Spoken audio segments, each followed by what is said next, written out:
नमस्कार, मैं महानंद कुमार आप सबों के बीच में पुनः अपनी टॉपिक को लेकर आया हूं। सभी को मेरा नमस्कार। इतिहास के सुभाष चंद्र बोस टॉपिक से मैं आज सुभाष बाबू पहली बार कब जेल गए। सन 1921 में जब वह मेयर पद पर चुने गए वहां कलकत्ता में, तो उसी समय एक अधिकारी की हत्या हो गई। हत्या होने के बाद गोपीनाथ को फांसी की सज़ा दे दी गई। उस एवज में उस आंदोलन के भड़काऊ भाषण देने के कारण उस अधिकारी की हत्या हो गई थी, परंतु उनमें सुभाष चंद्र बोस बुरी तरह फंस गए और पहली बार उन्हें जेल में डाला गया। जब जेल में डाला गया तो उस समय इतनी कठिन यातनाएं उनको दे रहे थे कि जिस जेल के कोठरी में थे वो 5 बाय 7-8 का रूम था और उसमें अकेले सुभाष चंद्र बोस को बैठा के एक तरफ बालू का ढेर कर दिया था, जिस वजह से बालू के ढेर को ऐसे लगाया गया था और पंखा वहाँ दे दिया था, जिससे पंखा चलाने के बाद उसको धूल से पूरी तरह जो है श्वसन संबंधित प्रॉब्लम हो गई थी धूल के कारण, क्योंकि सही वातावरण नहीं मिल पा रहा था। जानबूझ के अंग्रेज ऐसा किए भी थे। तो इस परिस्थिति में वह श्वसन रोग से जब ग्रसित हुए तो उन्होंने कोर्ट में अपना एक चुनौती दिया अपने मेडिकल को लेकर। मेडिकल की टीम आई, वह तो बीमार थी, लेकिन अंग्रेज अधिकारी जो आए थे उसके रिसर्च और चेक करने के लिए कि क्या मतलब सही में बीमार है या कि नहीं है।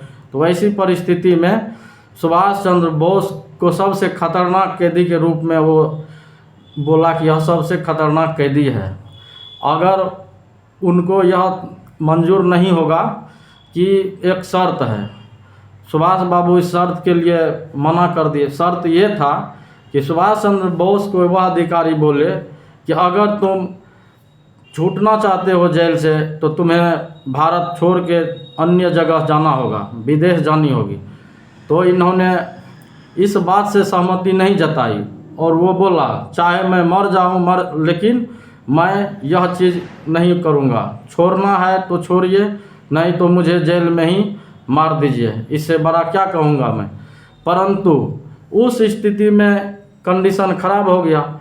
नेताजी को जो कहना था अधिकारी को वो कह दिया। अधिकारी गुस्से से तमतमा उठे, क्योंकि अंग्रेज अधिकारी थे, उसके सामने बोलना दूर की बात, तो वहाँ ऐसे आमने सामने आँख में आँख मिलाना बात करना मुश्किल था, क्योंकि फांसी की सज़ा का भी ऑर्डर वही करते थे उस समय। कलकत्ता वो के बहुत बड़े जज थे वो, और अंग्रेज ही थे। अंग्रेज होने के कारण उसके सामने इतनी प्रस्ताव रखने के कारण बड़ी परेशानी हुई। उन्होंने बोला कि अगर मुझे नहीं छोड़ते हैं तो यहीं रहने दीजिए। तब वह गुस्सा से तमतमा उठा और वह उसके रिहाई के लिए पत्र लिख दिया।